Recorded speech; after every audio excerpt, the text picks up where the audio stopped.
यदा यदा हि धर्मस्य।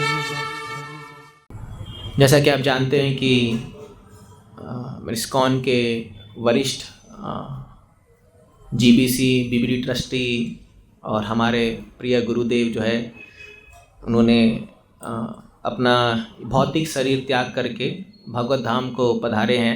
5 मई 2024 रविवार का दिन था। सुबह 9:20 पर महाराज ने देहरादून में अपने इस शरीर को त्यागा और वरुत्थनी एकादशी के अगले दिन महाराज ने इस दिन को चुना।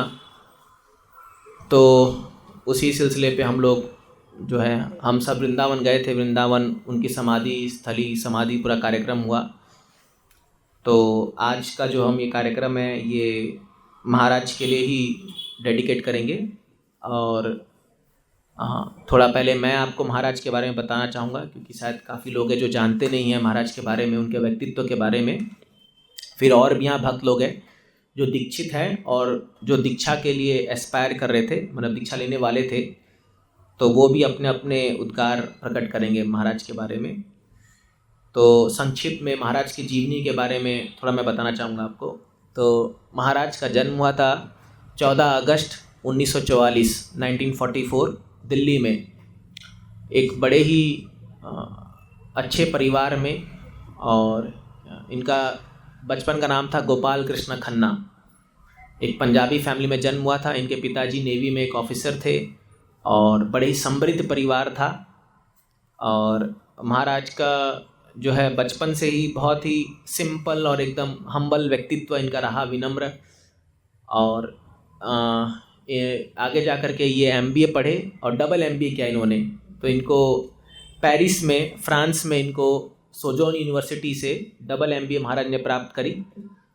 और उसके बाद पेप्सी कोला कंपनी में महाराज मार्केटिंग मैनेजर थे। तो बहुत ऊंचा पद था, बहुत अच्छी सैलरी थी। तो फिर इनके कुछ काम वश ये मॉन्ट्रियल गए थे। तो शिला प्रभुपाद जी ने 3 मंदिर, जो पहले 3 मंदिर खोले, पहला न्यूयॉर्क, फिर सैन फ्रांसिस्को, फिर मॉन्ट्रियल कनाडा। तो महाराज वहाँ पर जब गए थे मॉन्ट्रियल में, तो वो एक मंदिर में गए थे जो हरे कृष्णा मंदिर था, वहाँ पर गए थे। तो उनको देख करके वो उनको देखा भारतीय है और उन्होंने कहा कि मैं क्या सेवा करूं।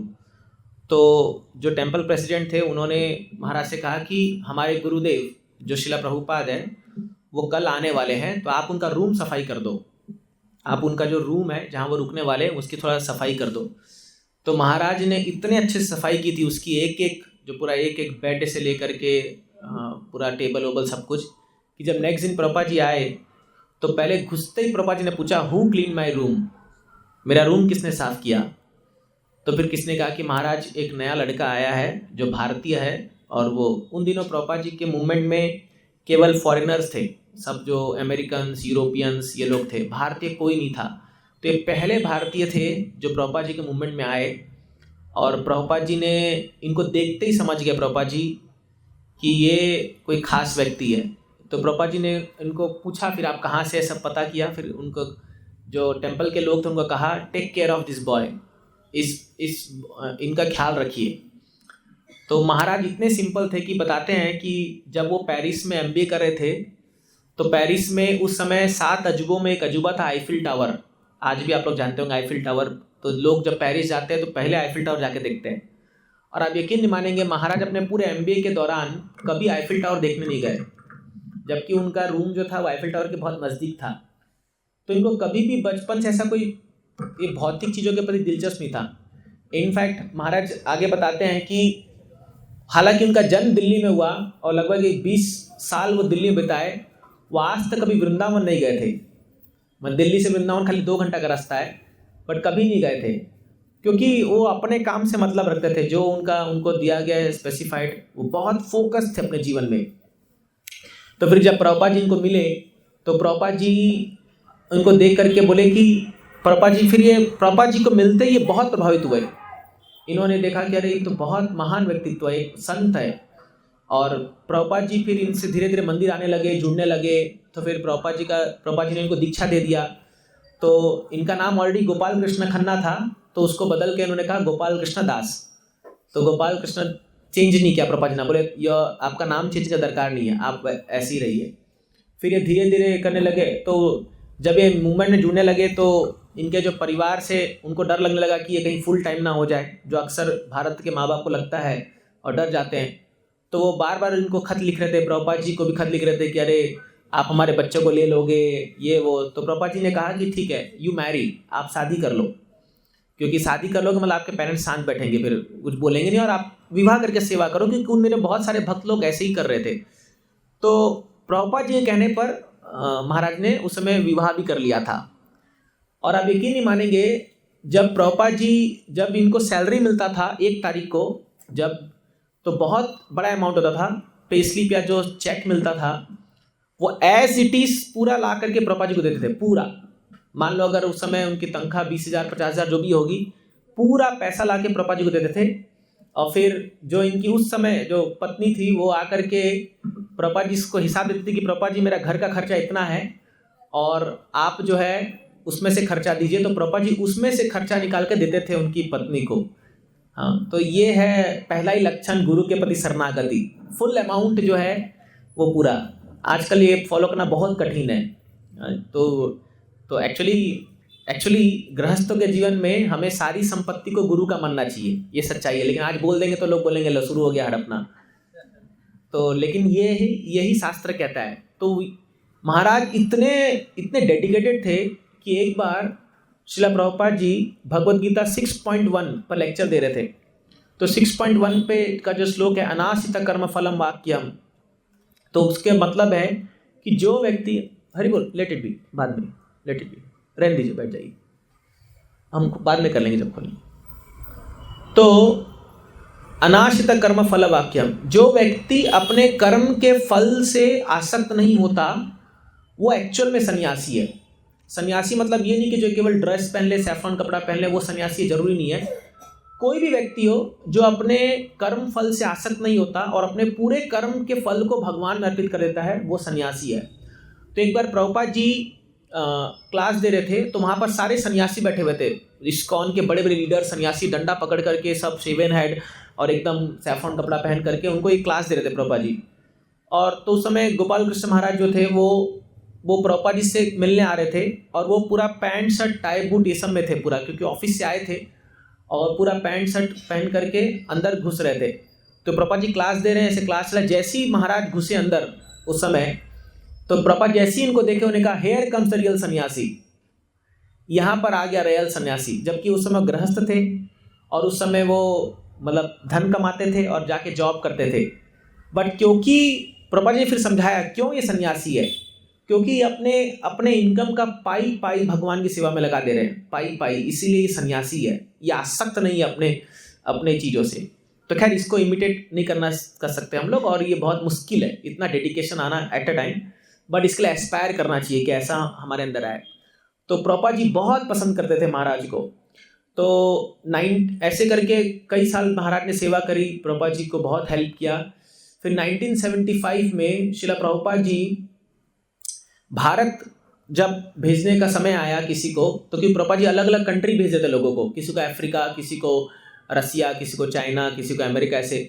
तो जब भारत की बात आई तो प्रभुपाद जी ने इनको बुलाया, उस समय गृहस्थ थे, और कहा मैं तुमको भारत का जीबीसी बनाता हूँ, पूरे होल भारत। जबकि इतना पॉपुलेटेड कंट्री और इतना बड़ा स्थान, तो सारे जो बाकी लीडर्स थे उस समय, महाराज उतने बड़े लीडर नहीं थे इस्कॉन में, सब चौंक गए, प्रभुपाद आप ये क्या कर रहे हैं? प्रभुपाद जी बोले मेरे को पता मैं क्या कर रहा हूँ। तो उस समय ये पूरे भारत के जीबीसी बन के आए, और श्रीला प्रभुपाद जी 4 मंदिर मुख्यतः बना रहे थे भारत में, हैदराबाद, वृंदावन, मायापुर और एक जो है आपका ये बॉम्बे, जुहू। ये 4 मंदिर, बड़े बड़े मंदिर बन रहे थे भारत में, और प्रभुपाद जी ने इनको भेजा।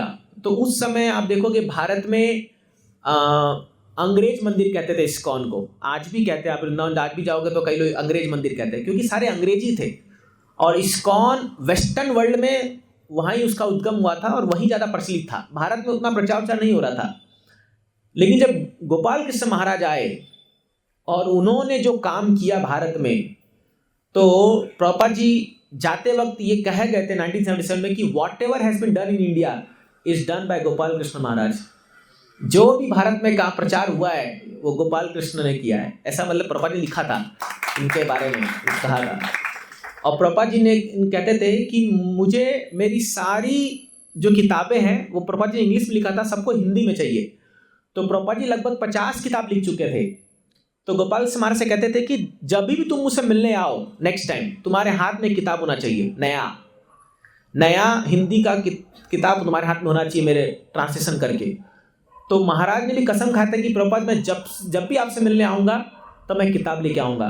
और सारे लैंग्वेज मैंने सारे जो प्रभुपाद जी किताब को उन्होंने हिंदी भाषा में उनका मैंने भाषित किया और प्रकाशन किया। तो फिर जब महाराज यहाँ के जीबीसी बने तो इतना आसान नहीं था, बहुत मुश्किल था। बहुत मुश्किल से महाराज जो है वो धीरे धीरे पूरे इस्कॉन को खड़ा करते गए। लेकिन 2 ही साल जब वो जीबीसी बने 1977 में प्रभुपाद जी ने शरीर छोड़ दिया वृंदावन में। अब जब प्रभुपाद जी गए तो जब कोई भी संस्था का संस्थापक चाहिए चला जाता है तो भूचाल आ जाता है संस्था में। आप कोई भी संस्था देख लो, जब कोई अभी भी ऐसे बहुत सारे संस्था है जिनका कोई एक फेस है। आप देखो पूरा वर्ल्ड में एक फेस है, मैं नाम नहीं बताऊंगा, लेकिन आप देखना जैसे ही वो जाएंगे ना पूरी संस्था धप से नीचे आ जाती है, तो पूरा हलचल। अभी इस्कॉन में 108 मंदिर था और प्रभुपाद चले गए और खास के भारत में जो है धीरे धीरे पकड़ ले रहा था। तो बहुत सारे जो प्रभुपाद के शिष्य थे वो लोग सब धीरे धीरे छोड़ दिए, मतलब मूवमेंट छोड़ दिए। कोई बस अपने घर में रह के भक्ति कर रहे हैं, प्रचार बहुत स्टॉप हो गया, बहुत सारी चीज़ें मैनेजमेंटल प्रॉब्लम्स आई। लेकिन गोपाल कृष्ण महाराज जो है उस समय बने रहे और उन्होंने बहुत मेहनत किया। मेहनत करते करते करते करते वो जो है पूरा आगे बढ़ने लगे। तो 1981 में 4 साल बाद उनको कहा गया कि महाराज, उन्होंने देखा जिस प्रकार चैतन्य महाप्रभु अब गृहस्थ थे लेकिन प्रचार करने के लिए संन्यास लिया। मैंने आपको बताया था, हमने गौर कथा में सुना था ये कि चैतन्य महाप्रभु संन्यास क्यों लिए, क्योंकि समाज उनको गृहस्थ के रूप में उतना सम्मान नहीं दे पा रहा था, तो इसलिए उन्हें संन्यास लिया ताकि लोग उनको सम्मान दे और उनकी बात माने। उसी प्रकार गोपाल कृष्ण महाराज भी 1981 में उन्होंने संन्यास ग्रहण किया, जबकि उनकी उम्र लगभग ओनली 37 ईयर्स 37 साल की थी और उन्हें संन्यास ग्रहण किया। और 1982 में महाराज पहली बार दीक्षा गुरु बने, मतलब दीक्षा देना शुरू किया महाराज ने। और महाराज जो है उस समय फिर जुहू, पूरा इंडिया ही समय संभालते थे, जुहू, दिल्ली, लेकिन इनका जो मेन हेडक्वार्टर बना वो बना दिल्ली। दिल्ली, क्योंकि श्रील प्रभुपाद जी बोल के गए थे कि मुझे दिल्ली में 18 मंदिर बनाना है, 18 मंदिर। और आपको जान के खुशी होगी कि महाराज ने अभी 1 महीना पहले 18वें मंदिर का उद्घाटन किया रोहिणी में, जो 1 महीना जस्ट पहले। और महाराज का वो वीडियो अभी ये बहुत वायरल हो रहा है कि महाराज वहाँ बैठे हैं और महाराज बोल रहे हैं कि माई टारगेट इज अचीव्ड, मेरा जो लक्ष्य था पूरा हो गया। 18 मंदिर बना दिया महाराज ने दिल्ली में। तो दिल्ली में उनका हेडक्वार्टर था, लेकिन महाराज एक्सटेंसिवली ट्रैवल करते थे, तो महाराज का अनगिनत गुण है, अनगिनत। आप यकीन नहीं मानेंगे, अभी हम लोग वृंदावन में थे महाराज के समाधि प्रोग्राम के लिए, 50,000 भक्त आए थे पूरे इस्कॉन से। सोचिए वृंदावन में, गौशाला में 50,000 भक्त, लोगों की लाइन नहीं रुक रही थी। हम लोग जैसी हमको खबर मिली, हम लोग सब टिकट बुक किए, रात को 11:30 का फ्लाइट था हम लोग का। हम 1:30 बजे उतरे दिल्ली और सीधा हम मंदिर गए। तो महाराज का जो पार्थिव शरीर था उसको देहरादून से दिल्ली लाया गया था और ऑडिटोरियम में रखा गया था। वो लाइन शाम को 6 से लेके सुबह 6 बजे तक 12 घंटा रुकी नहीं वो लाइन। इतने लोग दर्शन करने आए थे महाराज का आखिरी बार। पूरा हम पहुंचे थे 3 साढ़े 3 बजे, तो पूरा हॉल भरा हुआ था, कीर्तन चल रहा था और महाराज का शरीर वहाँ रखा हुआ था। और फिर जब महाराज को वृंदावन लेके आया गया, उनके बॉडी को, हम लोग वहाँ थे, मैंने देखा क्या होता है एक वैष्णव का प्रभाव।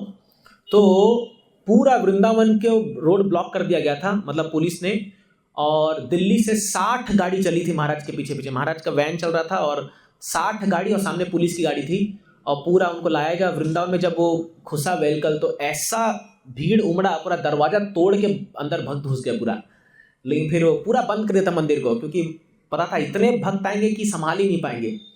तो फिर महाराज को पूरा दर्शन कराया गया, सब किया गया और उनको समाधि दी गई। बहुत अच्छा कार्यक्रम हुआ, बहुत जल्दी, बहुत उन्होंने मैनेज किया पूरे दिल्ली डिवोटीज ने। तो महाराज एक्चुअली इसका कारण क्या है क्योंकि महाराज ने इतने लोगों के दिलों में जगह बनाई है, पर्सनली इतने लोगों के दिलों में कि आप सोच भी सकते लोग कहाँ कहाँ से लोग नहीं आ रहे हैं।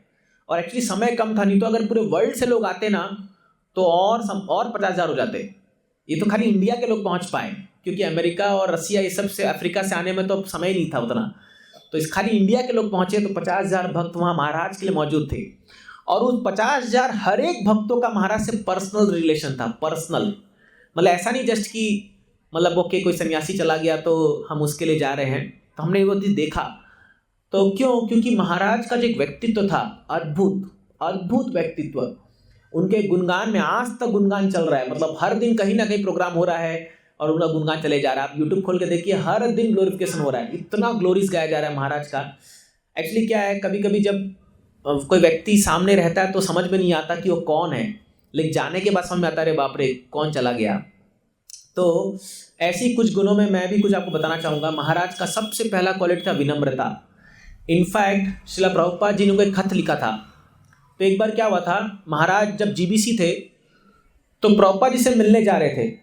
तो क्या हुआ, जो प्रभुपाद जी का सेक्रेटरी था वो कोई नया भक्त था। तो वो महाराज को कहा कि प्रभुपाद आराम करें। महाराज ने कहा कि देखिए ये बहुत इंपॉर्टेंट मैटर है और मेरे को मिलना जरूरी है। तो कुछ तो बातचीत हो गई, तो उसने महाराज को एक हाथ उठा दिया महाराज के ऊपर और महाराज के यहाँ से खून निकलने लगा। तो फिर महाराज चले गए। फिर नेक्स्ट दिन जब प्रभुपाद जी मिले तो महाराज को देखा कि पट्टी उट्टी लग रखा है। तो बोले क्या हो गया? बोले प्रभुपाद मैं स्लिप होकर गिर गया टेम्पल में। तो बाकी भक्तों को पता था, बोले अरे ये झूठ क्यों बोल रहे हो आप? अरे आप अगर अभी सच बोल दोगे तो इस भक्त को निकाल देंगे प्रभुपाद जी, क्योंकि आपका पोजीशन बहुत ऊपर है, आप जीबीसी हो, आप मतलब प्रभुपाद जी के जस्ट नेक्स्ट व्यक्ति हो। तो पता है महाराज ने क्या कहा? महाराज ने कहा कि देखो ये जीवात्मा कितने जन्मों बाद श्रील प्रभुपाद जी के संपर्क में आया है। अगर आज मैं ऐसा कंप्लेन कर दूंगा तो इसका मौका खो जाएगा, इसकी भक्ति खो जाएगी। मैं वो कभी नहीं चाहता, इसीलिए महाराज ने कंप्लेन नहीं किया। एक बार महाराज रसिया जा रहे थे तो महाराज भारत ही नहीं, श्रील प्रभुपाद जी ने उनको रशिया का भी जिम्मेदारी दिया था। तो रसिया में घुसना मतलब आयरन कर्टेन, मतलब समझ लीजिए जैसे पर्दा, लोहे का पर्दा, इतना टफ था, कम्युनिस्ट गवर्नमेंट था। और अगर आप पकड़ा गए तो इतना बुरा हाल करेंगे कि पूछिए मत। लेकिन फिर भी महाराज उस आयरन कर्टन के अंदर जा कर के वहाँ ने गीता बंटवाई और बहुत प्रचार किया। महाराज ने रसिया में बहुत प्रचार किया। इनफैक्ट महाराज को रशियन लैंग्वेज भी आती थी। महाराज 3-4 लैंग्वेज बोल सकते थे, Russian, African, Punjabi, English, Hindi, Spanish, Maharaj बोल सकते थे ये लैंग्वेज। इनफैक्ट महाराज ने पाकिस्तान में प्रचार करके दिखाया। तो पूरे वर्ल्ड में महाराज ने प्रचार किया, ऐसा नहीं खाली भारत तो उनका मेन केंद्र था ही, लेकिन पूरा वर्ल्ड में प्रचार करते थे महाराज। तो महाराज जब रसिया जा रहे थे तो अभी क्या होता है, कई बार संस्थाओं में कुछ लोग आपके दुश्मन बनते हैं, कुछ आपके मित्र बनते हैं, ये होता ही है मैनेजमेंट में। तो एक व्यक्ति जो था वो दिल्ली एयरपोर्ट पर महाराज पे अटैक कर दिया, मतलब उनको ऐसा मारने के लिए दौड़ा। तो क्या हुआ कि जो बाकी इर्द गिर्द ब्रह्मचारी लोग थे, तो आप सोच सकते हो क्या हाल किए होंगे उसका। तो वो लोग पकड़ लिए उसको पूरा, बोले तेरी इतनी हिम्मत कि तू मतलब हमारे गुरुदेव को तू छूने का प्रयास किया। तो उसको एकदम पकड़ के दबोच लिए थे मारने के लिए। महाराज बोले कोई इसको छुएगा नहीं, सब छोड़ दो। और महाराज वहीं एयरपोर्ट से टेम्पल प्रेसिडेंट को कॉल किए, दिल्ली के प्रेसिडेंट को, और उन्होंने कहा कि ये व्यक्ति को मैं भेज रहा हूँ, जब तक मैं रसिया से वापस नहीं आता इसको गेस्ट हाउस में रखो। मैंने दिल्ली मंदिर के गेस्ट हाउस में, ये मेरा गेस्ट है, इसको गेस्ट हाउस में रखो। और महाराज जब वहाँ पहुँच गए रसिया, तो वहाँ से हर दिन कॉल करते थे कि उसको प्रसाद दिया कि नहीं दिया, उसको ठीक से रखा कि नहीं रखा, कुछ समस्या तो नहीं है। क्यों? क्योंकि महाराज को पता था कि महाराज दिल्ली महाराज का गढ़ था। अगर वो भक्त कहीं और दिख जाता बाहर तो लोग छोड़ते नहीं उसको, कौन छोड़ेगा। लेकिन इसलिए महाराज ने कहा जब तक मैं नहीं आऊँ तब तक उसको जो है संभाल के रखो वहाँ पर। और महाराज आ करके फिर उससे बातचीत किए, उसके मन में जो कुछ गिला शिकवा था उसको सॉल्व किए। लेकिन जब तक जो ट्रीटमेंट उसको मिला इतने दिन तक, पूरे गेस्ट हाउस में रहकर प्रसाद दे रहे हैं, सब दे रहे हैं, वो हार्ट उसका मेल्ट हो गया और वो बोला मैं मान गया एक वैष्णव क्या होता है, एक वैष्णव। जैसे अम्बरीश महाराज जब दुर्वासा मुनि उनको मारने का प्रयास किए थे, तो अम्बरीश महाराज जो है वो दुर्वासा मुनि को चाहते तो वहीं उसको खत्म कर सकते थे, लेकिन उनके लिए प्रार्थना किया। वही गुण महाराज ने दिखाया उसको। तो ये तो मैं आपको एक गिनो चुने बोल रहा हूँ, ऐसे अनगिनत उदाहरण है जहाँ पर लोगों ने मतलब महाराज को भी हानि पहुंचाने का प्रयास किया, लेकिन महाराज ने कभी किसी का बुरा नहीं कहा, कभी नहीं। और मैं इसका साक्षात मैंने देखा है महाराज को, क्योंकि मैं 15 साल से मैं महाराज के साथ पर्सनली हम लोग मिलना उठना बैठना बहुत नज़दीक से देखा है महाराज को। तो महाराज इतने विनम्र थे कि प्रभुपाद जी ने लिखा था उनके पत्र में कि Gopal, your humility will take you to new heights in Krishna consciousness. आपकी विनम्रता आपको भक्ति में बहुत ऊंचा लेके जाएगी, बहुत ऊंचा। प्रभुपाद जी लिखा था पत्र उनको, और महाराज पूरे जीवन भर जो है इसको पालन करते रहे। जस्ट 1 महीना पहले ही मैं महाराज साथ बैठा हुआ था, पर्सनली हम लोग बातचीत हो रहा था कुछ। महाराज मेरे को स्टेटमेंट बोले थे कि humility is the backbone of spiritual life. विनम्रता आपके भक्ति का रीढ़ की हड्डी है, अगर वो टूट गई तो पूरा शरीर ढह जाएगा। तो महाराज इसको बहुत फॉलो करते थे, और महाराज बहुत केयरफुल होते थे कि कोई वैष्णव अपराध ना हो जाए। वैष्णव के प्रति इतना सहानुभूति था महाराज को, इतना सेंसिटिव थे डीलिंग में कि कोई भी व्यक्ति हो, कोई भी, अरे मंदिर का सिक्योरिटी गार्ड क्यों ना हो, उसको ही महाराज पूछते थे कि तुम ठीक हो क्या, कि तुम्हारे घर में सब ठीक है ना। तो एक बार क्या हुआ, दिल्ली मंदिर में कोई ऑफिस में किसने चोरी कर ली, तो पकड़ा गया वो। तो मंदिर में बहुत सारे स्टाफ होते हैं, सब काम करते हैं, तो उनको पकड़ के उनको पूरा लेटर बना दिया था कि इसको निकालेंगे मंदिर से और पुलिस में दे देंगे, चोरी किया इसने मंदिर में। तो सब कर करके वो लोग बोले एंड महाराज का साइन लगे, महाराज जीबीसी है उनका साइन लगेगा उसमें। जब महाराज के पास गए, महाराज ने सब सुना, क्या क्या हुआ, महाराज ने जजमेंट दिया इसका सैलरी बढ़ा दो। दिमाग घूम गया लोगों का जो मैनेजमेंट कर रहे थे। बोले महाराज आप क्या कर रहे हैं, आप ऐसा बोल तो नहीं सकते, लेकिन बोले महाराज आप ये कैसे हो सकता, तो चोर है, चोरी किया। बोले इसने चोरी क्यों किया वो तो जानो, जरूर इनके घर में कुछ समस्या हुई होगी, इनको फाइनेंशियल नीड पड़ा होगा, बोल करके चोरी किया। मैं जानता हूँ इस व्यक्ति को, ये अच्छा व्यक्ति है। और उसने सही में कहा कि बोले महाराज आप सही बोल रहे हो, घर में कुछ प्रॉब्लम आ गई और उस हिसाब से मेरे को चोरी करना पड़ा। बोले जैसे उसकी तनख्वाह बढ़ाई, वो फिर देखिए कितने साल तक वो सेवा किया। ये होता है गुरु, ये होता है वैष्णव। वो किस तरह से देखता है वो हम लोग नहीं समझ सकते उस चीज़ को, है ना। जैसे एक डिवोटी भी बता रहे थे कि महाराज वो पैंट शर्ट में आया था मंदिर और वो अभिषेक करने जा रहे थे। तो महाराज जब आए तो पुजारी ने उनको रोक दिया कि आप अभिषेक नहीं कर सकते भगवान का, आप पैंट शर्ट में हो। तो महाराज ने कहा कि आप इनको अभिषेक करने दो। तो बोले महाराज ये तो रूल नहीं है मंदिर का।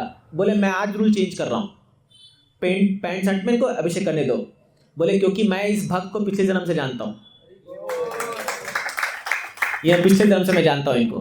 देखिए ये जो महापुरुष आते हैं दुनिया में, ये साधारण लोग नहीं होते हैं, इनको सब पता है, इनको सब पता है ना। कई सारी घटनाएं हम भी यहाँ देखते थे, ऐसा कुछ भक्त लोग बताते हैं, लेकिन फिर भी ये इतने विनम्र होते हैं कि ये कभी भी अपने उस ऊंचे पद का कभी भी जो है किसी को गुणगान नहीं करते थे कि मैं इतना महान हूँ, मैं इतना मतलब इतना उन्नत भक्त हूँ, कभी नहीं बताते थे, कभी नहीं। तो आप देखोगे महाराज जो है प्रभुपाद जाने के बाद पूरे इस्कॉन को एक साथ लेके चल रहे थे, पूरे इस्कॉन को। और महाराज को इस्कॉन में ट्रबल शूटर कहते थे। ट्रबल शूटर मतलब अगर इस्कॉन में कोई समस्या आ गई, कोई भी एक व्यक्ति को याद किया जाएगा, वो है गोपाल कृष्ण स्वामी महाराज। कोई भी समस्या आ जाएगा। तो अगर मायापुर में क्या हुआ, मायापुर में आप जानते हैं परम जयपताका महाराज, उन्होंने पूरा मायापुर बिल्ड किया। तो मायापुर में भी एक समस्या आ गई थी कि अंग्रेजों और जो स्थानीय लोग हैं उनके बीच में थोड़ा सा झिटपिट हो गया था। तो पूरा इस पॉइंट पे आ गए कि मंदिर को 2 भाग में बांट देंगे हम लोग, मतलब एक फॉरेनर लोग के लिए, एक अपना लोकल लोग के लिए। तो जयपताका महाराज ने महाराज को कॉल किया, महाराज ये अब मुझसे सॉल्व नहीं हो रहा है, ये आपको आना पड़ेगा, आप आइए। क्योंकि जब तक हमारी तबीयत भी 2009 के बाद से उनको उतना ठीक नहीं रहती है उनकी। तो महाराज गए, महाराज 1.5 महीना रुके, जबकि मायापुर महाराज का जोन नहीं है, मतलब इस्कॉन को जोन वाइज बांटा गया है, अलग अलग जगह एरिया वाइज। तो फिर भी महाराज वहाँ गए और 1.5 महीना महाराज रुके और एक एक भक्त को बुला करके, एक एक भक्त को बुला करके जो है महाराज उनको बोलते थे क्या समस्या आपके साथ बताइए, और उसको सेटिस्फाई करते थे, उसको सॉल्व करते थे। जब 1.5 महीना में पूरे लोग संतुष्ट हो गए, तब महाराज पूरा शांति वो करके उसको निकले, महाराज वहाँ से निकले और पूरा मैटर को सॉल्व किया। जुहू में महाराज जीबीसी थे, तो कुछ लोग जो है महाराज के खिलाफ ही थोड़ा सा एक आंदोलन क्रिएट कर दिए कि महाराज को जीबीसी से हटाएंगे हम लोग। मतलब कुछ लोग होते हैं ऐसे जो कुछ अल्टरनेट मोटिव से कभी कभी या इनमैच्योर डिवोटी। तो वो लोग ने क्या, महाराज ने कहा ठीक है भाई तुम पोस्ट ले लो, मुझे नहीं चाहिए, कोई दरकार नहीं है। तो महाराज पोस्ट से हट गए थे। तो जैसे ही वो कोई और दूसरा थी जीबीसी बना, वो कोई फॉरेनर थे, मतलब भारतीय नहीं थे। तो कुछ कांड हो गया जुहू में, मुंबई है, कुछ तो कांड होते ही रहता है यहाँ पर हमेशा। तो पुलिस आ गई और पुलिस बोले who is the boss here, GBC कौन है। अब ये सब के सब नीचे गोडाउन में छुप गए जाकर के, क्योंकि पता है कि जैसे कोई फॉरेनर पकड़ाएगा उसको सीधा बाहर भेज देंगे, देश के बाहर भेज देंगे। और उस समय इस्कॉन पे ये आरोप लग रहा था कि ये लोग आईएसआई एजेंट है, अमेरिका से आए हैं, देश का पैसा लूट रहे हैं, सब बहुत कुछ चल रहा था। आप यकीन नहीं मानेंगे, गोपाल कृष्ण महाराज सामने आ गए, मैं जीबीसी हूँ, बताइए क्या करना है। महाराज रिस्पॉन्सिबिलिटी ले लिए कि मैं जीबीसी हूँ। मैं एक चीज़ हमने देखा है कि गोपाल कृष्ण महाराज प्रभुपाद जी के विषय में कोई भी चीज़ सामने आ जाए, कोई भी, महाराज कभी पीछे नहीं हटेंगे, कोई भी। प्रभुपाद जैसे एक भक्त बता रहे थे, हम दिल्ली में सुन रहे थे महाराज के गुणगान में, कि प्रभुपाद जी ने केन्या में एक मंदिर खोला था, अफ्रीका में, मुम्बासा करके जगह है अफ्रीका में। तो वहाँ पर क्या था, इतने गरीब है लोग, इतने गरीब थे उस समय भी कि उनके पास कपड़े पहनने तक के पैसा नहीं थे, कपड़े पहनने खाने के लिए। तो इतना हालत खराब हो गया था मंदिर का कि भगवान को भोग लगाने के लिए पैसा नहीं था। तो जब प्रभुपाद चले गए तो जीबीसी ने डिसाइड किया कि इस मंदिर को बंद कर देते हैं, इस मंदिर को बंद कर देते हैं, हम नहीं संभाल पाएंगे इसको, बहुत खर्चा हो रहा है। तो जब जीबीसी में मीटिंग बात आई तो महाराज ने कहा नहीं, प्रभुपाद जी का मंदिर है, ये बंद नहीं हो सकता, जो भी प्रभुपाद जी ने खोला है वो कभी बंद नहीं हो सकता। तो बोले कौन संभालेगा, बोले मैं संभालूंगा। बोले आप ऑलरेडी इतने एंगेज हैं, बोले मैं संभाल लूँगा। और आप यकीन नहीं मानेंगे, फिर महाराज अफ्रीका जाना शुरू किए। और वो बता रहे थे भक्त कि महाराज को ऐसी सिद्धि है, जहाँ महाराज जाते हैं लक्ष्मी उनको साथ साथ फॉलो करती है। महाराज पहुँचे और आज वहाँ 4 बड़े बड़े मंदिर खुल रखे हैं कि अफ्रीका में, और उनके पास बोलते हैं आज वो 5000 लोगों को हर दिन प्रसाद बांटते हैं। जहाँ भगवान को भोग लाने के लिए वो भक्त मुझे बता रहे थे, और उनको 110 एकड़ जमीन में रखी है, 150 गाय हैं। बोले ऐसा विशाल वो कम्युनिटी बन गया है कि कोई कल्पना भी नहीं कर सकता कि ये कैसे हो गया। ये गोपाल कृष्ण महाराज का इनका प्रभाव है, क्योंकि महाराज की शुद्धता, माय गॉड, इतने शुद्ध है उनका हृदय और उनका भगवान के प्रति जो प्रेम है। पता नहीं आप लोगों ने वीडियो देखा कि नहीं देखा, अभी एक वीडियो शेयर हो रहा है जहां महाराज सोए आरती कर रहे हैं। मतलब महाराज जो है, महाराज हर दिन सुबह 4:30 बजे, आप दुनिया के किसी कोने में महाराज होंगे, वो सुबह 4:30 पे ऑल्टर मिलेंगे। चाहे वो रात को 12 बजे सोए, चाहे 1 बजे सोए, चाहे 2 बजे सोए, लेकिन आप दुनिया के किसी कोने में वो रहेंगे, ऑल्टर में आरती कर रहे होंगे। ये ऐसे लोग हैं, इनको जेट लैग नहीं होता है। ये जब मान लो भारत से जा रहे हैं अमेरिका, तो वहाँ पहुँचेंगे तो वहाँ टाइम चेंज होता ना, तो लोग क्या करते हैं, अपना घड़ी को वहाँ का सेट करते हैं और वही रूटीन फॉलो करना शुरू कर देते हैं। ऐसे हमारा ये लोग, ऐसे महापुरुष, प्रभुपाद जी भी ऐसे ही थे।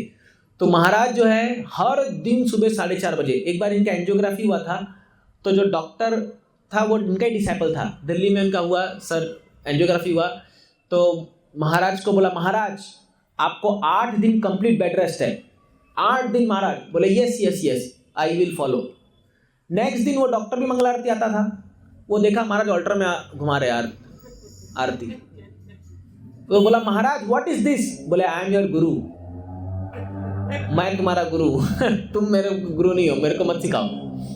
तो मतलब महाराज ऑफकोर्स हेल्थ वाइज महाराज ने कभी बाद में ध्यान दिया, लेकिन महाराज ने पूरे शरीर को तो इतना आरती करते थे कि एक बार मैंने एक वीडियो आया है जिसमें महाराज सो रहे हैं, मतलब पूरा गहरा नींद में सो रहे हैं, और महाराज उसमें पूरा आरती कर रहे हैं भगवान का। और ऐसे नहीं कि बस ऐसे साथ घुमा रहे हैं, पूरा आचमन कर रहे हैं, ऐसे घुमा रहे हैं गौर निताई को, फिर राधा मदन को, फिर चामा ढुला रहे हैं, पूरा आरती कर रहे हैं महाराज।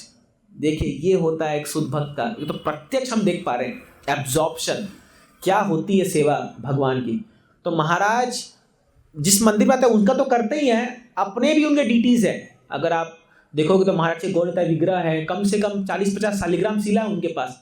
हर एक को महाराज जो है एकदम बढ़िया से तेल लगा के, इतना पर्सनल रिलेशन है महाराज का विग्रह के साथ, इतना पर्सनल कि आप, हम लोग तो देखे हैं महाराज को वर्शिप करते हुए, हम तो उनके बगल में कई बार बैठे हुए हैं जब महाराज वर्शिप करते हैं। तो महाराज उस समय भागवतम पढ़ाते हैं भक्तों को, तो कई बार हम भी महाराज सामने जाके पढ़ते थे भागवतम। महाराज वर्शिप करते रहेंगे और उनके समय कोई ब्रह्मचारी कोई बैठ के भागवतम पढ़ते रहते थे। तो महाराज इतने इतने और इतने सटीक थे अपने सेवा अर्चना में कि, और इतने प्योरिटी। एक बार पुणे में महाराज जो है तो उनका ना, जैसे डीटी में जाएंगे तो उनके लिए अलग चप्पल रखते थे जो एकदम क्लीन धो के होना चाहिए, कि महाराज अगर नहा के आए हैं तो वो कोई भी चीज़ को स्पर्श नहीं करेंगे जो मतलब अशुद्ध है। तो एक बार क्या हुआ, भूल से उन्होंने बाहर का चप्पल पहन लिया, जो मतलब वो बाहर घूमने के लिए, फिर से पूरा कपड़ा उतार के नहा के पूरा चेंज करके गए। बोले नहीं, डीटी है, डीटी के साथ बहुत सावधानी से वो पेश आना चाहिए। और इतने वयोवृद्ध होने के बाद भी महाराज हर साल गोवर्धन परिक्रमा करते थे, हर साल। और अभी एक भक्त बता रहे थे कि वृंदावन में महाराज को सब जानते थे। हालांकि महाराज ऐसा वृंदावन में कृष्ण बलराम मंदिर छोड़ के कहीं जाते नहीं थे, क्योंकि महाराज का एक नियम था कि वो दुनिया में कहीं भी जाएंगे वो प्रभुपाद जी के मंदिर में ही रुकते थे, कहीं भी जाएंगे। तो अभी महाराज बहुत उम्र बढ़ गया था, तो एक अमेरिका में कोई सेंटर गए थे जो केवल रेंटेड फ्लैट था और जहाँ पर केवल 4-5 कोई यूथ के लोग रह रहे थे। हाँ, लेकिन वो इस्कॉन का ही रजिस्टर्ड प्रॉपर्टी था। तो महाराज के लिए उन्होंने गेस्ट हाउस बुक किया। तो वो बोले महाराज आपको गेस्ट हाउस में हम होटल में रुकाएंगे। मान लो, why hotel, I will not stay in hotel, मैं जो है यहीं पर रुकूंगा। और महाराज उन लोग के साथ उस कॉमन हॉल में सोए हैं और सुबह कॉमन टॉयलेट बाथरूम यूज़ करके मंगल आरती कर रहे हैं महाराज। क्योंकि महाराज को ये था कि प्रभुपाद जी का जो है वो ही मेरा है सब कुछ, सब। कभी भी प्रभुपाद जी से एक स्टेप भी बढ़ के उन्होंने कोई काम नहीं किया, जीवन में कोई काम नहीं किया। महाराज का ये भाव था और प्रभुपाद जी के विषय में इतने ज़्यादा वो लगाव था प्रभुपाद जी से कि पूरे इस्कॉन को वो एक साथ लेके चल रहे थे, बहुत पूरा इस्कॉन को जोड़ के रखे थे, पूरा। और महाराज के बारे में कहते हैं कि धीरा धीरा जना प्रियो। तो कई चाहे कोई धीर व्यक्ति हो चाहे अधीर व्यक्ति हो, हर कोई महाराज से प्रेम करता था।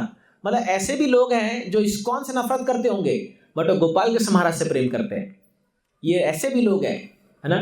तो इसीलिए क्या है, ये क्यों है, ऐसा व्यक्तित्व है महाराज का, क्योंकि कभी किसी का बुरा नहीं चाहते थे, कभी नहीं। कोई कितना ही, जैसे बोलते हैं ना कि आप कृष्ण का नाम जो है वो ऐसा है कि आप उतना पाप नहीं कर सकते जितना कृष्ण का नाम आपको शुद्ध कर सकता है। उसी प्रकार आप उतना गलतियां नहीं कर सकते जितना महाराज माफ कर सकते हैं। तो एक बार एक शिष्य जो है, महाराज गोवर्धन परिक्रमा कर रहे थे, एक माता जी महाराज मुझे माफ कर दो, मैंने आपके प्रति बहुत अपराध किया है। तो महाराज ने कहा मैंने माफ कर दिया, अब तक तुमने जो अपराध किया उसको भी माफ कर दिया और आने वाला जो अपराध तुम करने वाली हो उसको भी माफ कर दिया। तो इसलिए जो है आराम से भक्ति करो। कभी भी महाराज अपराध नहीं लेते थे, कभी नहीं। अरे उनके सामने सोचिए, वो इस्कॉन के सबसे सीनियर मोस्ट व्यक्ति, the most senior disciple of Prabhupada थे, और उनके सामने कई बार लोग झगड़ा कर लेते थे, मतलब बातचीत में ऐसा उटंग पटांग बोलना करना। लेकिन महाराज कभी भी नहीं, कभी वैष्णव एटिकेट को महाराज ने पार नहीं किया, कभी ऊंची आवाज में किसी को बोला नहीं महाराज ने, कभी नहीं। चाहे अपने डिसाइपल क्यों ना हो, वो अपने डिसाइपल को भी प्रभु करके बोलते थे, Prabhu can you do this, Prabhu can you do this. सोचिए अपने डिसाइपल को भी। हम सब क्या है हमारे सामने, हम लोग एकदम बच्चे हैं लेकिन महाराज जो है इतने विनम्र। और महाराज का जो वो स्माइल जो है, प्रत्येक लोग जो है, मैं एक प्रोग्राम में गया था, एक जगह ये ग्लोरिफिकेशन चल रहा था, तो वहाँ पर कई सारे महाराज शिष्य लोग थे, वो बोल रहे थे कि कई सारे माताएं लोग भी बोल रहे थे, बोले हम महाराज से मिले तो नहीं, लेकिन महाराज का एक वो झलक, वो स्माइल, जो उनका जो करुणामयी, जैसे भागवतम में एक वैष्णव के लिए कहा जाता है, तितिक्षवा कारुणिका सुहृद सर्वदेहिना अजात सत्तर्व शांत साधव साधु भूषणा। एक साधु का लक्षण क्या होता है? तितिक्षवा, बहुत सहिष्णु होता है। कारुणिका, प्रत्येक व्यक्ति के प्रति करुणा, व्यक्ति नहीं जानवर के प्रति करुणा। एक बार महाराज कार से जा रहे थे तो एक कबूतर जो है कार से भिड़ गया, कबूतर को एक पंछी भिड़ गया और वो रोड पे गिर गया। महाराज कार से उतर करके एक माला जप किया उसके लिए वहाँ पर, और सभी भक्तों कहा एक माला जप करो इसके लिए, ये हमारी कार से भिड़ा है, इसको कहीं चोट लग जाए या हो गया तो इसके लिए माला जप करो। उतर करके माला जप करके फिर गए उसके लिए प्रार्थना कर करके। महाराज ये होता है कारुणिका, ये होता है वैष्णव का हृदय सबके प्रति। अजात शत्रु, उनका कोई शत्रु नहीं हो सकता कभी, क्योंकि वो किसी का बुरा चाहते ही नहीं है, ये वैष्णव है। और उनकी जो क्वालिटीज़ है वो अट्रैक्ट करती है लोगों को। हमने देखा है कई टेढ़े मेढ़े लोगों को देखा है, लेकिन वो गुरु महाराज से इतने अट्रैक्टेड थे कि महाराज कुछ बोल दे तो मना नहीं कर सकते। और ऐसा नहीं कि छोटे लोग, छोटे से छोटे, बड़े से बड़े लोग, महाराज के डिसाइपल्स में ऐसे ऐसे लोग भी हैं जो कई अरबों खरबों के मालिक हैं, अरबों खरबों के। हाँ, महाराज जितने भी प्रेसिडेंट हुए इंडिया के, सब महाराज को जानते थे, सब। हमारा इस्कॉन पुणे का मंदिर जब उद्घाटन हो रहा था तो महाराज ने कहा कि हम प्रेसिडेंट ऑफ इंडिया को बुलाएंगे। तो सब लोग बोले, चौंक गए, बोले महाराज ये कैसे संभव है, ये कैसे मंदिर बना? बोले मैं बुलाता हूँ ना। तो क्या हुआ, वहाँ पर एक रोड नहीं बन रही थी, जो मंदिर से लेकर मेन रोड तक कनेक्ट करने एक रोड म्यूनसिपैलिटी नहीं बना रहा था। तो महाराज ने प्रेसिडेंट को बुलाया। अब जैसे जब प्रेसिडेंट आता है तो जो भी रोड से वो पास करेगा वो पूरा प्रॉपर होना चाहिए। तुरंत खबर आ गया वो प्रेसिडेंट ऑफ उससे म्यूनसिपैलिटी को कि ये रोड प्रेसिडेंट यहाँ से जाएंगे तो बना नहीं है। रातों रात उन्होंने रोड बनाई, पूरा डंपर वंपर आ गया, सब पूरा रोड एकदम चकनाचक हो गया। तो जब मंदिर वाले बोले अरे ये क्या हो गया? बोले अरे यार बताना तो चाहिए, पहले प्रेसिडेंट को बुला रहे हो। तो रातों रात, और गुरु महाराज ने कहा कि मुझे प्रेसिडेंट को रेड कारपेट वेलकम करना है। अब ये बात महाराज रात को 10 बजे बोल रहे हैं और कल सुबह 8 बजे प्रेसिडेंट आने वाले हैं। अब ये लोग अभी खोपड़ी घूम गया सारे डिवोटीज का। बोले महाराज कैसे करें हम लोग ये? बोले मैं नहीं जानता, करना पड़ेगा। तो रात को वो लोग आए हैं, एक दुकान खुलवाए, 4 गुना ज्यादा रेट दे करके, पूरा जो मेन रोड से लेकर मंदिर तक, मतलब समझ लो 1-1.5 किलोमीटर पूरा रेड कारपेट लगा करके प्रेसिडेंट का वेलकम हुआ है। और वो प्रेसिडेंट प्रणब मुखर्जी उस समय थे, वो आए और महाराज ने 2 भक्त को बैठाया कि तुम्हारा एक ही काम है, दिन भर खाली नरसिंह आरती गाते रहो, जब तक प्रेसिडेंट आएंगे और तब तक जाएंगे नहीं, कोई गलती नहीं होना चाहिए, क्योंकि प्रेसिडेंट है, इस्कॉन का मामला है। तो ऐसे ही आप देखोगे जिस दिन सर्जिकल स्ट्राइक हुआ था, महाराज ने गीता का, जो आप देखो गीता सबसे बड़ी वर्ल्ड की गीता इस्कॉन दिल्ली में ही है, तो वो गीता का महाराज ने उद्घाटन किया किसके हाथ से? प्राइम मिनिस्टर के हाथ से। क्यों? क्योंकि इस्कॉन का कितना नाम हुआ। सोचिए उस दिन प्राइम मिनिस्टर जा रहे हैं और वहीं से बोल रहे हैं। हाँ, प्राइम मिनिस्टर को फेमस स्पीच है, वहाँ जाके बोलते हैं आज खुश बहुत होंगे आप लोग, जो उस दिन सर्जिकल स्ट्राइक किया था। तो ऐसे है गुरु महाराज, मतलब इतने समझिए, कम से कम उनके अभी 30,000 डिसाइपल होंगे, 30,000। उनको संभालते हुए भी महाराज इतने लोगों से, जैसे एक परमात्मा हर के हृदय बैठ सकता है, वैसे एक शुद्ध वैष्णव हर एक को अट्रैक्ट कर सकता है, हर एक को। तो महाराज टॉप से लेके बॉटम तक हर एक व्यक्ति को महाराज जोड़ के रखे थे। और कृष्ण की सेवा में कोई भी आ जाए, कोई भी, तो ये एक उनकी स्पेशल क्वालिटी है। और तो और छोड़िए, महाराज हर एक को पर्सनल टाइम देते थे। अगर आपके कुछ समस्या है, आप पर्सनली जाके मिल सकते थे महाराज से। इतने बड़े व्यक्ति होने के बाद हमें याद है, हम लोग जब व्यास पूजा जाते थे तो महाराज का व्यास पूजा होता था, 5,000, 6,000, 8,000 भक्त आते थे, महाराज का गुणगान करते थे, पूरा सुबह से लेकर शाम तक चलता था।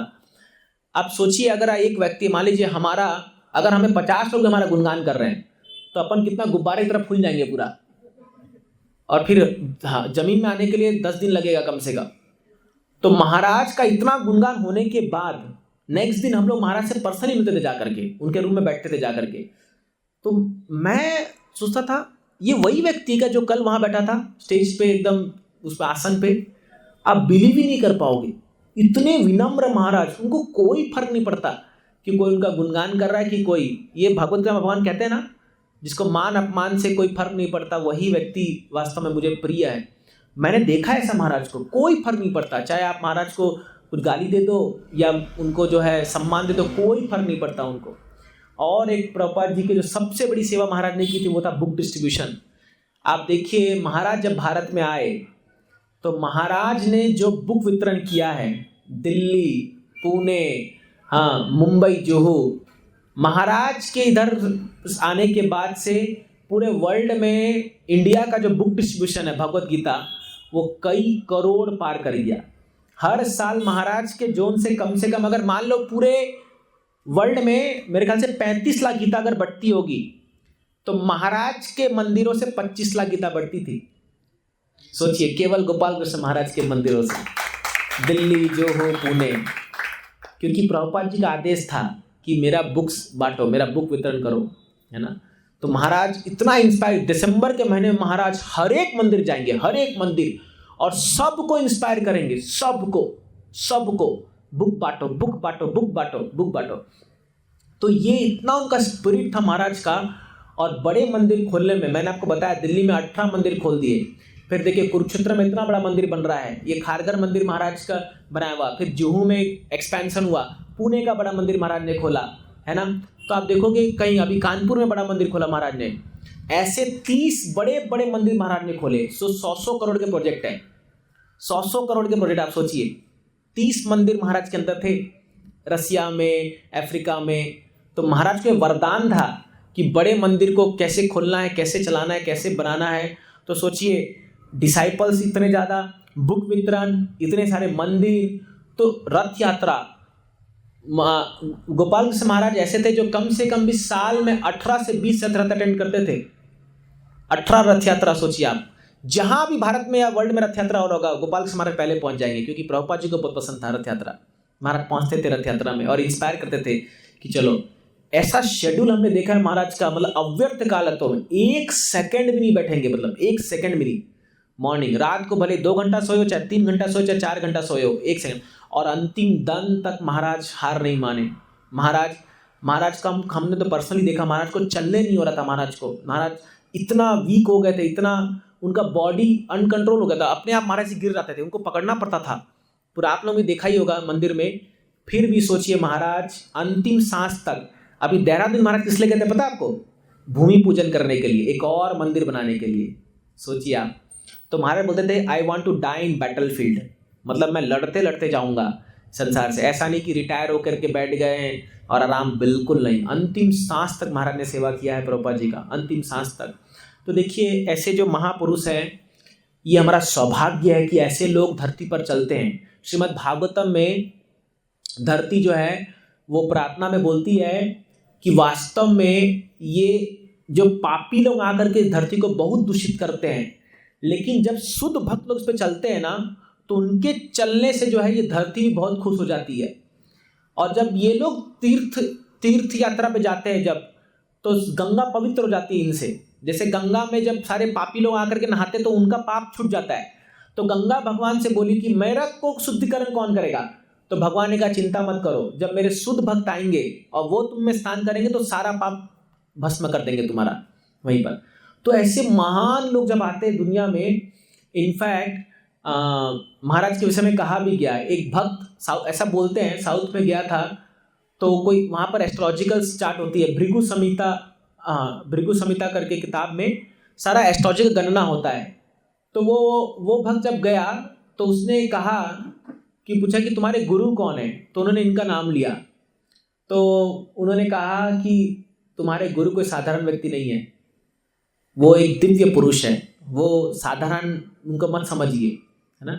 तो कई बार हम ऐसे लोगों से मिलते हैं तो हमको लगता है कि अरे ये तो हम जैसे ही हैं, लेकिन हमको पता नहीं है वो किस अवस्था में, किस स्तर में भगवान की सेवा कर रहे हैं, किस स्तर में। क्योंकि हम प्रैक्टिकली देख सकते थे महाराज को, हमने तो देखा है कि कितने महाराज इतना ज़्यादा इन्वॉल्व थे और फिर भी इतने पर्सनल थे।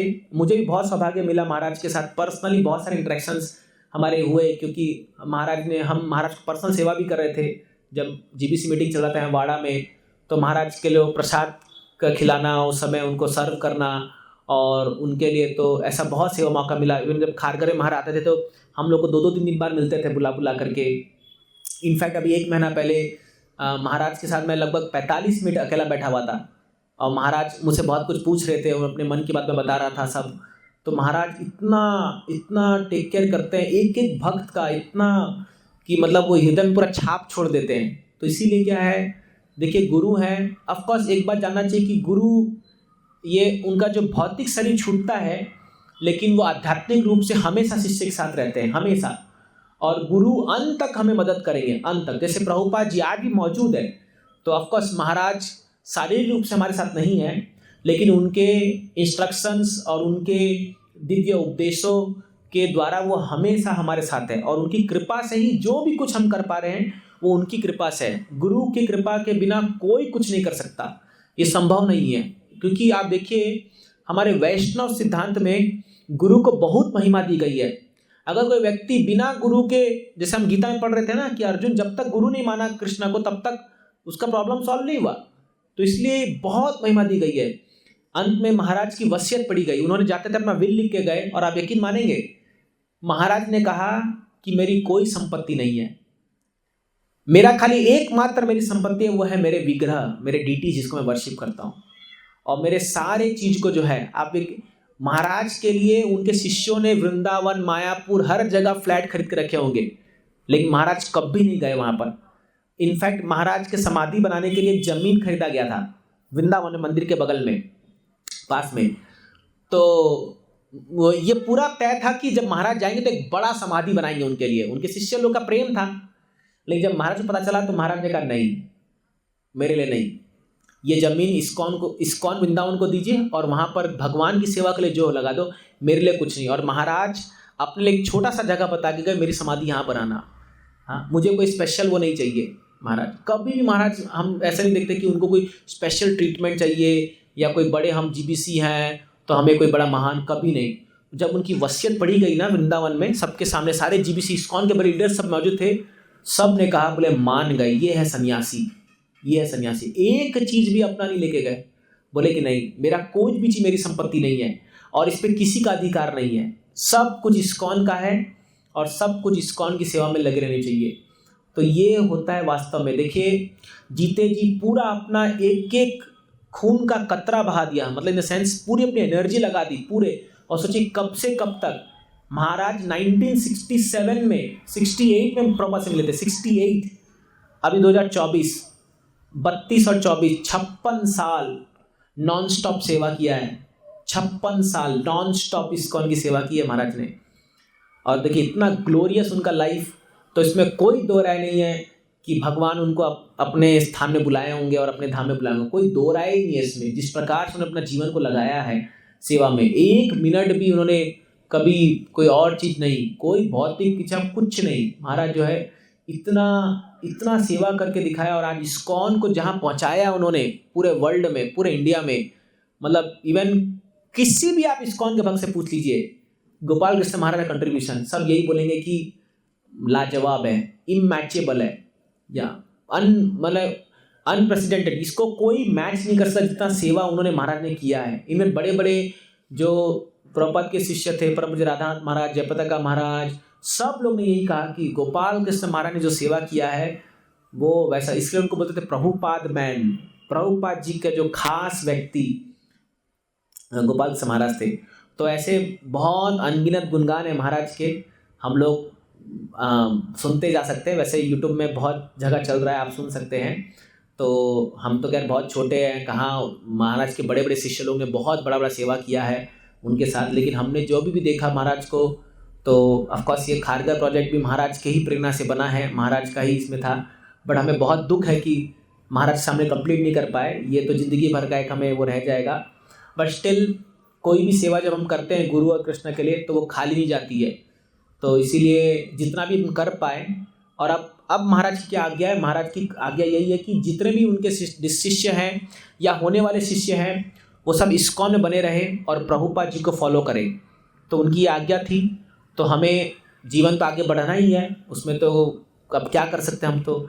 लेकिन हमें ऐसे महापुरुषों का हम क्या है अनुगमन करके, उनके पद चिन्हों पर चल करके हम भी सीख सकते हैं कैसे अपने जीवन को कृष्ण में बनाना चाहिए, कैसे गुरु के प्रति समर्पित होकर सेवा करना चाहिए। ये एक उदाहरण प्रस्तुत करके गए महाराज। देखिए दुनिया में लाखों करोड़ों लोग जन्म लेते हैं, मर जाते हैं, कौन जानता है, 4-5 लोग जानते हैं, हाँ, और भूल जाते हैं थोड़े दिनों बाद भी, खाली एक फोटो टंगा रहेगा, उसमें माला लगी रहेगी। बट जब ये महापुरुष लोग, इसलिए भक्त लोग कहते हैं he reasons ill who thinks Vaishnav die, वो व्यक्ति मूर्ख है जो सोचता है कि वैष्णव मर गए हैं। नहीं, वो कभी मरते नहीं है, क्योंकि जब तक वो जीवित रहते हैं वो हरिनाम का प्रचार करते हैं, और वो जाने के बाद भी उनका जो एग्जाम्पल वो सेट करके जाते हैं वो युगों युगों तक उनको याद किया जाएगा। जैसे आज प्रभुपाद जी को, जितना प्रभुपाद जी और ओल्ड होते जा रहे हैं उतना और ख्याति बढ़ते जा रहा है। तो ऐसी ये महान संतों का ख्याति कभी कम नहीं होगा, ये लोग अमर होगा एक प्रकार से इस दुनिया में, अमर। क्योंकि आप देखिए जितना प्रचार होगा इस्कॉन में आगे बढ़ेगा, ऐसे लोगों को याद किया जाएगा, है ना, उनके आविर्भाव दिवस में, तिरोभाव दिवस में याद किया जाएगा। तो इसलिए हमारा परम सौभाग्य है कि हम लोग ऐसे लोगों को एटलीस्ट दर्शन कर पाए, जो लोग भी आप लोग देख पाए, और जो लोग नहीं देख पाए, नहीं मिल पाए, अभी कम से कम जो वैष्णव जीवित हैं उनका सानिध्य प्राप्त कर लीजिए। मैं ये कहना चाहता हूँ। देखिए धीरे धीरे करके सब चले जाएंगे, कलयुग जैसे बढ़ता जाएगा तो ऐसे शुद्ध वैष्णव धीरे धीरे अपना समापन करेंगे लीला को, कहीं देर ना हो जाए, है ना। तो इसलिए जब हमको ये मौका मिल रहा है भक्ति, शुद्ध भक्ति का, वैष्णव से मिलने का और भगवान को जानने का, तो तुरंत पकड़ लेना चाहिए, डिले मत कीजिए उसमें। हाँ, जो रुक गया वो रुक गया, और जो उस मौके को पकड़ लिया वो अपना जीवन उद्धार कर लेगा। तो इसीलिए गुरु महाराज के बारे में हम बहुत कुछ और कह सकते थे, लेकिन अभी और भी कुछ भक्त हैं जो यहाँ पर दीक्षित भक्त हैं, महाराज से दीक्षा ली है वो लोग ने, तो मैं चाहूँगा कि वो भी कुछ 5-5 मिनट बोलें, और फिर जो है हम लोग महाराज को पुष्पांजलि करेंगे, फिर आरती गाएंगे और फिर सबके लिए प्रसाद होगा। ठीक है, तो मैं रिक्वेस्ट करूँगा पहले चतुर्नादि प्रभु, आप बोलना चाहेंगे? हरे कृष्ण। आप सभी भक्तों का हृदय से दंडवत प्रणाम करता हूँ। और गोपाल कृष्ण महाराज, उनके बारे में कितना भी बोलो तो कम ही है। हम लोगों तो आमने सामने तो कभी हुआ ही नहीं है, लंबे से बात हुई है, आमने सामने हुआ है, लेकिन जो मन का जो बात था वो तो हो नहीं पाया है। मौका था लेकिन मौका होते हुए भी नहीं कर पाया, ये दिल में है। अभी तड़प, जो दिल में तड़प था वो तो रह ही गया है, वो कभी उस माफ तो होने वाला तो है ही नहीं। और कितना बोलो, अभी कितना भी बोलो तो कम ही है, फिर भी इतना तो बोल दिया। धन्यवाद आप सब लोगों का। हरे कृष्ण। हरे कृष्ण। दंडवत प्रणाम प्रभु जी।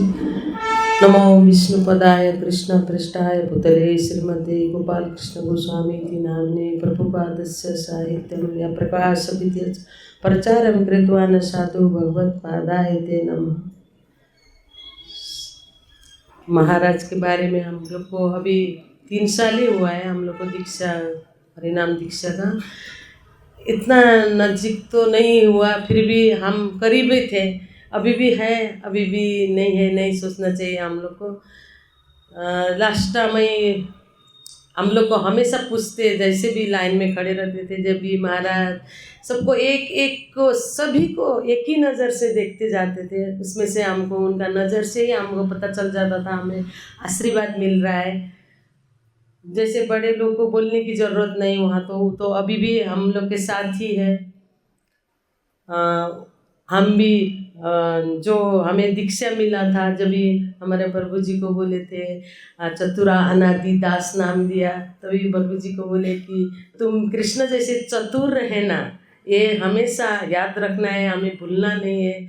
और मुझे भी बहुत अच्छा नाम दिया महाराज ने, राधिका ठाकुरानी देवी दासी, इतना अच्छा, वो मेरे कान में से कभी जाएगा नहीं। सेवा जो है गीता प्रचार सेवा, हम जब तक ये शरीर में जान है तब तक हम करेंगे। ये हम भी वचन देते हैं महाराज को, जितना हो सकता है करेंगे। और अभी भी जो मैं प्रचार कर रही थी, महाराज का नज़र से हंस के, जो मंदिर में थी मैं, जब भी बीच में हम लोग प्रचार में गए थे, तो महाराज ने इतना दूर से देखते देखते मुझे इतना अच्छा से हंस के मुस्कुरा के, जैसे कि सेवा, मुझे लगा कि महाराज को पता चल गया मैं कर रही हूँ, कुछ तो कर रही हूँ, ऐसा और आगे बढ़ूँगी, ऐसा हुआ। जो अभी खार घर में हुआ था, आए थे महाराज, पधारे थे, हम लोग को मिलने को नहीं हुआ। प्रभु जी चल बोले, मैं बोली अभी रुकेंगे, रुको, कुछ सेवा नहीं कर रहे खास, क्या जवाब देंगे पूछेंगे तो। तभी हम लोग किचन सेवा करते हैं, नारियल सेवा करते हैं और भी आगे बढ़ेंगे। हाँ, सबको करना चाहिए, करेंगे। महाराज हमारे साथ ही है। जो दिन हुआ वो दिन संडे का अपना महाराज का दिन, नरसिंह होम चल रहा था मंदिर में, सभी वक्त वो दिन कभी नहीं भूलेंगे हम लोग। बीच में करते करते फ़ोन आया तो सभी, मैं प्रभु जी लोग को देख के सब सारे ब्रह्मचारी लोग सब ऐसे, घर का बड़ा सभी रोने लगे, सब के सब शांत हो गया एकदम। वो दृश्य कभी नहीं जाएगा हमारा नज़र से। जैसे फिर भी पूरा करना था, होम पूरा करे कैसे कैसे सब लोगों ने, फिर अपना अपना टिकट का सब करके, मैं भी वृंदावन महाराज का कृपा से मैं भी हो गया, मेरा भी टिकट हुआ, मैं भी थी समाधि की, तो सभी पूरा महाराज का किसी को जाने नहीं मिल रहा था। मैं माता जी, 2 माता जी थे, VIP थे, उनके साथ मैं भी कैसे ऊपर चली गई। मैंने महाराज का चरण छुआ, इतना अपना सिर चरण में रखा। मैं बोली कभी नहीं, मुझे यह मौका अभी मिलने वाला नहीं है, मैं छोड़ूंगी नहीं, ऐसा मन में था। सचमुच किया। इतने सॉफ्ट चरण थे महाराज के। 2 दिन हो गया, 3 दिन हो गया था शायद, फिर भी ऐसा कापूस जैसे चरण थे महाराज के। ऐसे पकड़ के मैंने अंगूठा अपने सर पे लगाया था। बाद में सभी मेरे सामने सब चीज़ हुआ। ये दृश्य कभी नहीं जाएगा। अभी मंदिर में इतना शांत है, जाते हैं तो जैसे घर का गाजन नहीं है ना, एकदम शांत। सभी कोई किधर सर झुका के बैठे रहते। बहुत हो रहा है, हम लोग को दुख होता है। लेकिन महाराज ने, अभी महाराज का हम पहला इतना नहीं मानते थे, नहीं इतना है महाराज, ऐसा होता। अभी ऐसा लग रहा हमने क्या खो दिया, हम क्यों नहीं नजीक गए, क्यों सेवा नहीं किया, क्यों महाराज से बातें नहीं किए। अभी होता है, लेकिन अभी क्या कर सकते। फिर भी महाराज का प्रवचन हम डेली सुनते हैं। महाराज हमारे साथ ही है। हम लोग को हमेशा महाराज का पद चिन्हों पे चलने की कोशिश करेंगे। हरे कृष्ण। धन्यवाद। मुझे जब दीक्षा मिलने के टाइम महाराज के बारे में इतना तो नहीं पता था, फिर भी मुझे महाराज की कृपा से और हमारे शिक्षा गुरु सबके कृपा से मुझे तो दीक्षा तो मिला। मगर बाद में धीरे धीरे करते करते मुझे भी ऐसा एहसास होने लगा कि भक्ति मतलब क्या है। और महाराज से भी मुझे आगे जाने के लिए मेरा हिम्मत नहीं था। मैं हमेशा ऐसा सोचती थी मैं उतना काबिल नहीं हूँ, तो इसलिए मैं डरती थी महाराज के सामने जाने के लिए। मगर जब अभी जनवरी में जब महाराज आए थे तो मैं और मेरे प्रभु जी गए थे उधर मंदिर में। तो तब तक महाराज का भागवतम हो गया था, तो वो अपने रूम में गए थे। फिर भी सब लोग बोले अभी दर्शन नहीं मिलेगा, अभी महाराज अभी किसी से नहीं मिलेंगे। फिर भी हम दोनों का हट था कि आज मिल के ही जाएंगे महाराज से। तो फिर कैसे भी ऐसे वैसे करके उल्लासनगर के डिवोटी थे, उनके साथ ऐसे ही जाके मिले महाराज से। तो अंदर जाके बैठे महाराज के सामने पहली बार इतना पास से। तो महाराज ऐसा देखे तो मैं समझती थी महाराज का मुझे आशीर्वाद मिला। इतना मैं नहीं बोलती थी कि या सवाल भी नहीं पूछती थी, क्योंकि मैं ऐसा इतना काबिल नहीं हूँ। तो महाराज ने पूछा आप लोग कैसे आए, प्रसाद लिया कि नहीं, और अभी कैसे जा रहे आप लोग, ऐसे महाराज ने पूछा। तो मुझे ऐसा लगा ये तो मेरे पापा के जैसे पूछ रहे हैं। ऐसा मुझे एहसास होने लगा ये मेरे पापा ही है। मतलब जब मेरे पापा गए तो मुझे ऐसा लगता था कि ये तो सबको जाना ही है।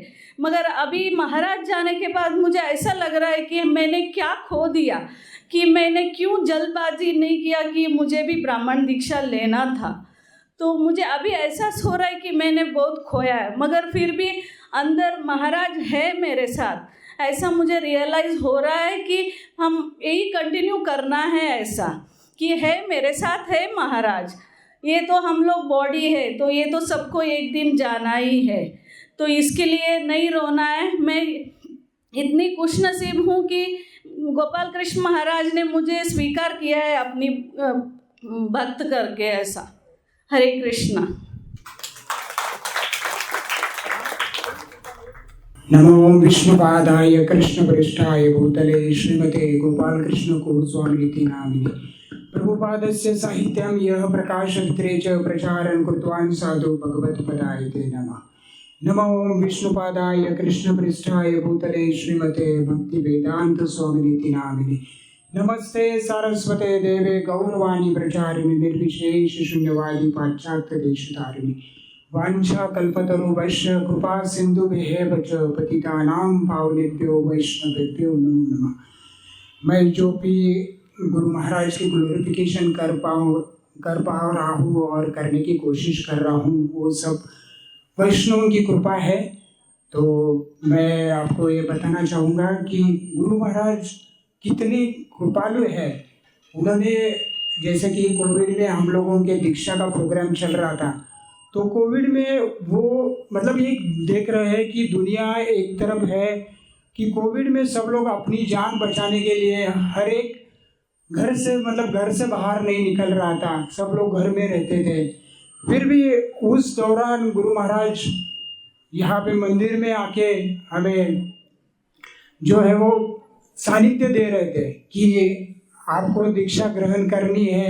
तो दीक्षा के लिए वो खुद हमसे एक एक भक्त के साथ मिलजुल के बात करते थे कि आपको क्या क्या करना है। आपको जो है वो 4 नियमों का पालन करना है और 16 राउंड जो है वो मिनिमम 16 राउंड आपको करना है। तो इस प्रकार हर एक व्यक्ति के साथ, हर एक भक्त के साथ गुरु महाराज आके बात करते थे, आप क्या कर रहे हैं, इतना टाइम देते थे। और उनका ये उम्र जब 70-75 के आसपास उनका उम्र था, फिर भी वो दीक्षा के टाइम हमारे साथ कम से कम 5-6 घंटे के लिए कंटिन्यूस बैठे थे। जब तक यज्ञ सफल नहीं होता, जब तक हमें मंत्र नहीं दिया जाता, जब तक हमें यज्ञ कंप्लीट नहीं किया जाता, तब तक गुरु महाराज वहाँ पे बैठ के हर एक जो भक्त है वो भक्तों को वो दीक्षा दे रहे थे। तो इसी प्रकार महाराज का इतने कृपालु महाराज थे और हर एक भक्त के लिए और हर एक भक्तों के लिए वो चाहते थे कि इस बद्ध आत्मा को मैं किस तरह से तार सकूँ, ये भौतिक जीवन में किस तरह से तार सकूँ।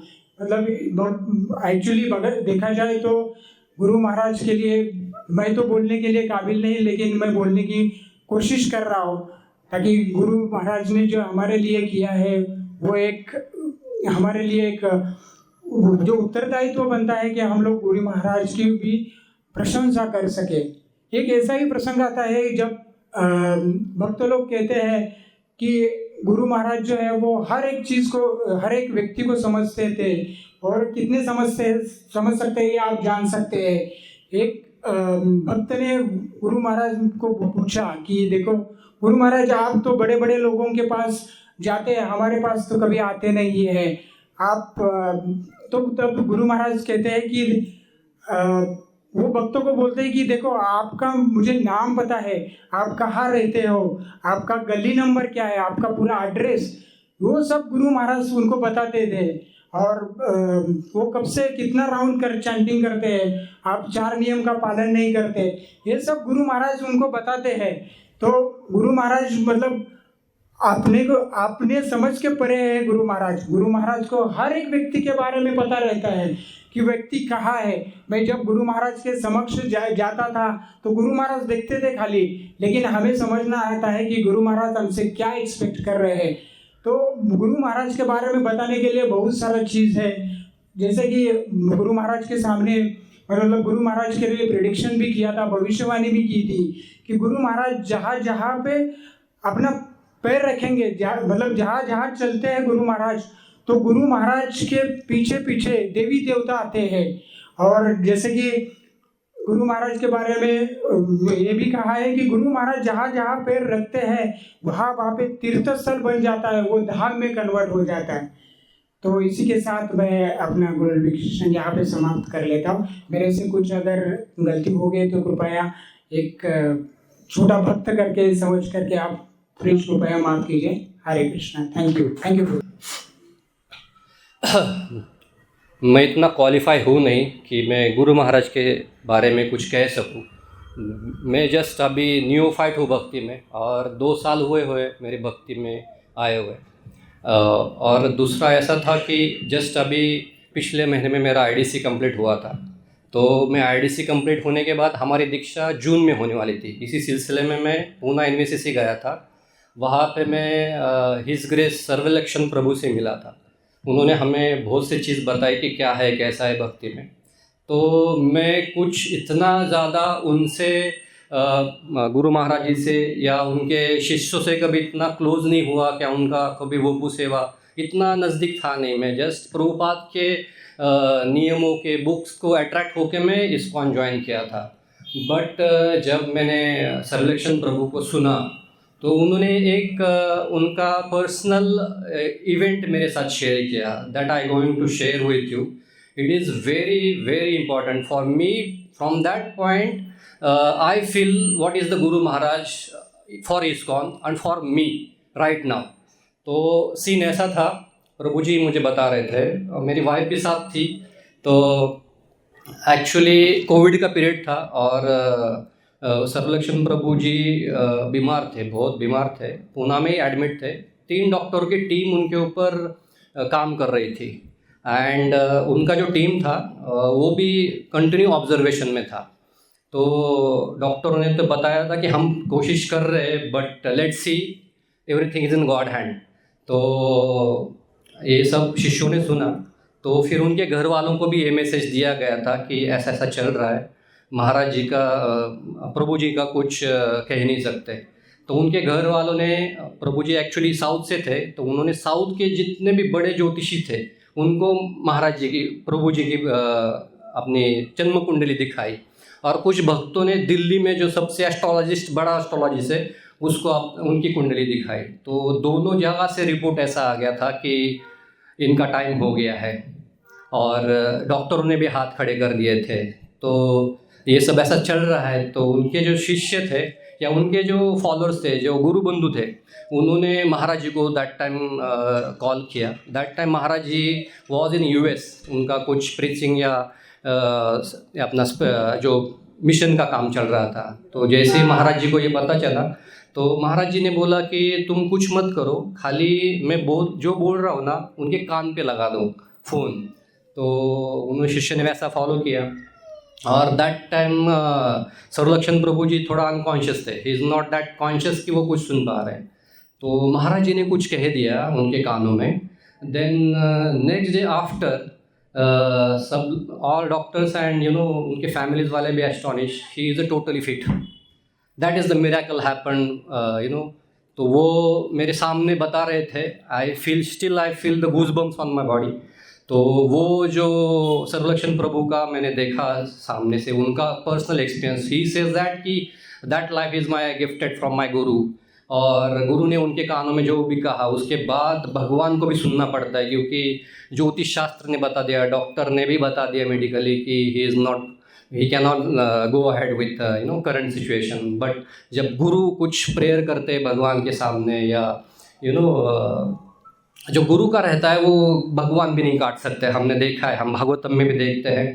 तो ऐसा गुरु महाराज जी का पावर था। और मैंने जब सर्वलक्षण प्रभु जी में जब ये उनका खुद का आप बीती बता रहे थे, तो आई रियली फील अभी राइट नाउ ये जो एक्सपीरियंस था ये मेरे लिए लाइफ टर्निंग एक्सपीरियंस था। And second thing is what कि अभी इतना बड़ा वैक्यूम क्रिएट हो गया। गुरु महाराज जी चले गए, अचानक से चले गए। We don't think so that, because June में हमारा दीक्षा होने वाला था, बहुत से डिसाइपल्स लाइन में थे। तो अभी कैसा करके सोच रहे थे। तो बीच में मैंने बहुत सा ग्लोरिफिकेशन सुना, दिल्ली से ग्लोरिफिकेशन का सुना, खारघर में जाके भी ग्लोरिफिकेशन सुना। तो मैंने एक चीज़ देखा कि गुरु महाराज जी के जितने भी डिसाइपल्स थे उनका रिफ्लेक्शन उनके डिसाइपल्स में दिख रहा है।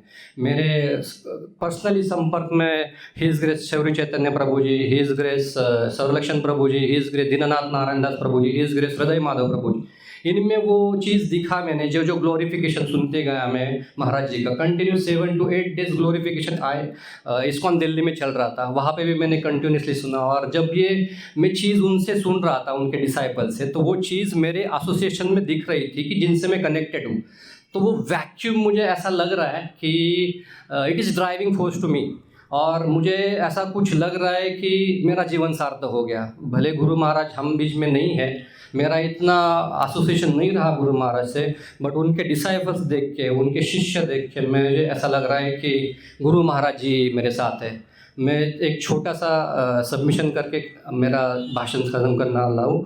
प्रभुपाद जी, हम RDC जब सीख रहे थे तो प्रभुपाद जी ने अपने शिष्यों को लेटर लिखा था। उसमें ऐसा लिखा था कि जो भी शिष्य अपने गुरु की आज्ञा का एक नियम पूर्वक और सानिध्य से ये करता है, पालन करता है, तो कृष्ण की कृपा से उसके गुरु उसके साथ कभी नहीं साथ छोड़ते।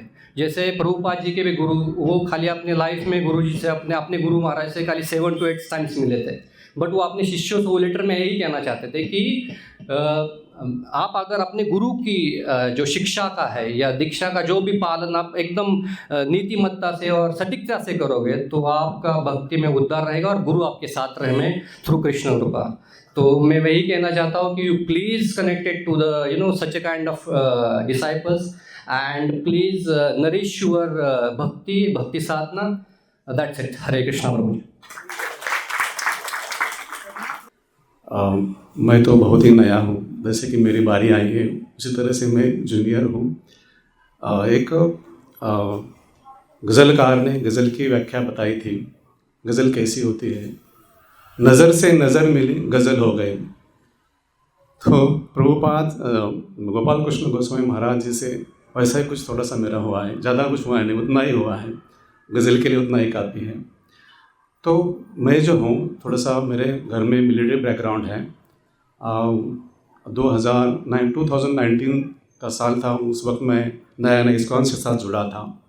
तो वहाँ पे air strike, Balakot air strike हुआ था 26 नवंबर को। एंड 27 नवंबर को मैं मोदी जी को सर्च कर रहा था यूट्यूब पे कि कहाँ है, क्या बोलने वाले हैं। तो सर्च करते करते पता चला कि बाकी कुछ पता नहीं था। प्रभुपाद जी एक इस्कॉन टेम्पल में जा रहे हैं, लाइव ही दिख रहा था। और वो पहला ही उनका सर्जिकल स्ट्राइक के बाद पहला ही पब्लिक अपीयरेंस था। तो वहाँ पे मैं देख रहा था उनको, और उनके साथ एक वयोवृद्ध व्यक्ति उनके पीछे पीछे चल रहे थे। पहले तो मोदी जी ने उनको झुक के नमन किया और उनके मोदी जी फटाफट पूरे आगे जा रहे थे। और वो जो वयोवृद्ध व्यक्ति थे, वो उनका नाम मुझे पता नहीं था, उनके साथ पैर से पैर मिला के चलने का कोशिश कर रहा था और मोदी जी उनको पीछे पीछे देख रहे थे। तो मुझे देख, और वो जो व्यक्ति था भगवा, पूरी तरह से भगवा धारण किया हुआ था, तो बहुत शांत स्वभाव, दिखने में बहुत साधु शांत लग रहा था। देखने से मेरे दिमाग में उनकी जो तस्वीर थी छपी गई थी। और जो भाषण हुआ तो उस व्यक्ति का, वह साधु का भाषण हो गया और उन्होंने बोला कि मोदी जी ने उसके पहले ये बताना चाहता हूँ कि उस इस्कॉन में वो कार्यक्रम प्रभुपाद जी ने जो कृष्ण भावनामृत का मिशन चलाया था, उसके उपलक्ष्य में 50 साल पूरे होने के उपलक्ष्य में वहाँ पे आयोजित किया था। और दुनिया के सबसे बड़ी भगवत गीता, जिसकी लंबाई 3 फीट और चौड़ाई 2.5 फीट, उसका वजन करीबन 800 किलोग्राम और उसके पन्ने 670, ऐसा था।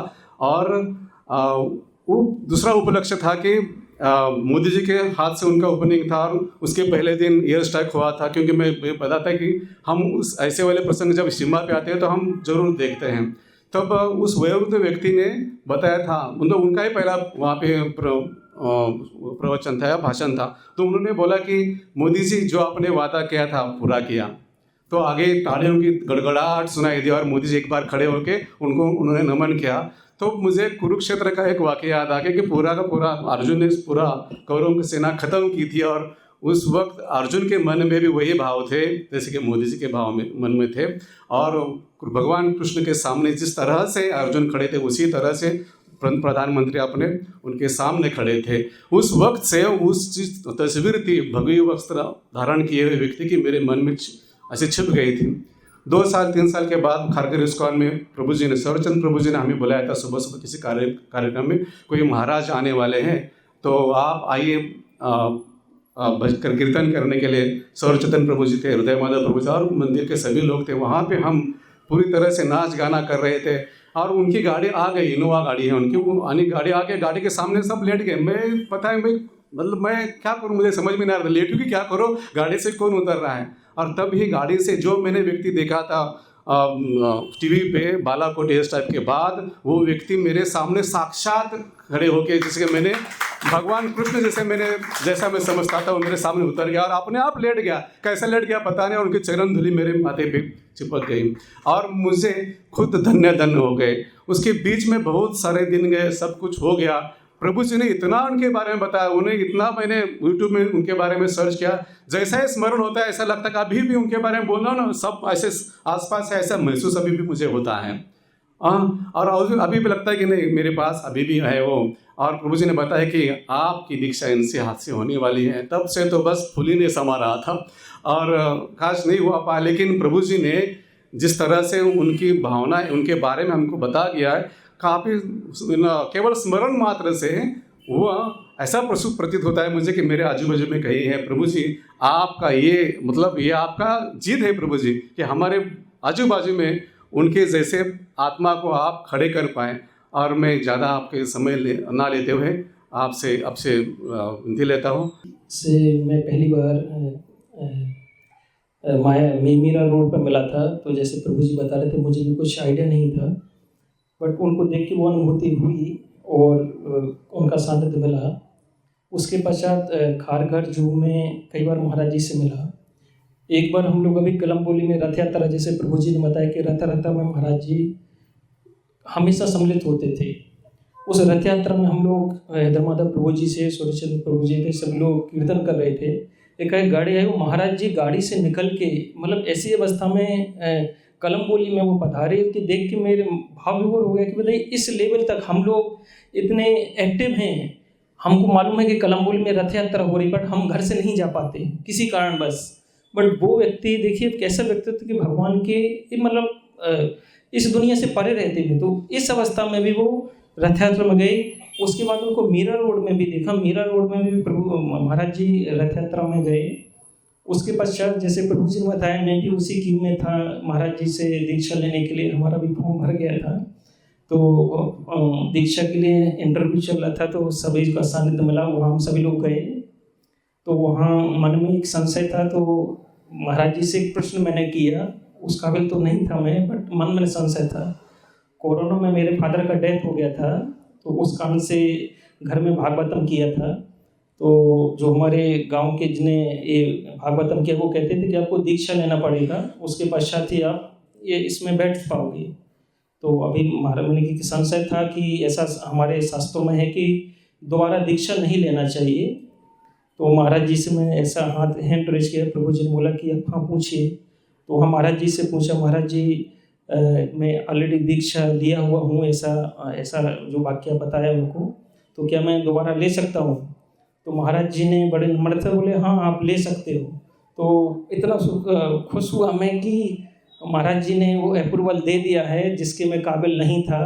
ऐसे वैष्णवों के संग में आके रेली पत्थर हमारे जैसे पत्थर पारस बनने की ओर अग्रसर हैं, वो धन है सूर्यचंद्र प्रभु सभी वैष्णव जिनका सानिध्य हमको मिल रहा है, ये हमारा सौभाग्य है। तो महाराज जी भले हमारे आज शरीर में नहीं हैं, बट आत्म रूप से वे हमारे साथ हैं। और जो प्रभु जी अभी बता रहे थे कि उनको जो महसूस हो रहा है, तो हमको भी वो महसूस अगर हो रहा है तो वैष्णवों के संग से, तो हम हमेशा महाराज जी हमारे साथ रहेंगे और सभी वैष्णव हम पर कृपा करें कि हम भक्ति में अग्रसर हों। यही हमारी सभी से निवेदन है कि हमारे जैसे भक्तों का आपके माध्यम से कल्याण हो। हरे कृष्ण।